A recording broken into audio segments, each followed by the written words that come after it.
जी मकामुन ये इसमें ज़र्फ है।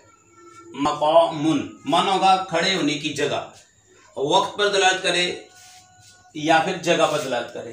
ठीक है, मकामुन खड़े होने की जगह।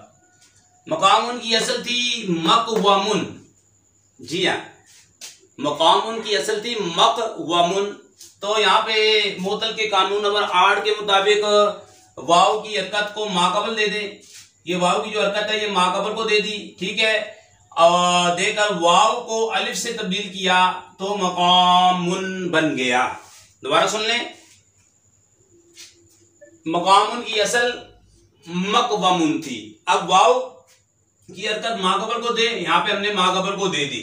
ठीक है, अब वाव को अलिफ से तब्दील कर दिया तो ये अलिफ से तब्दील किया, मकामुन बन गया।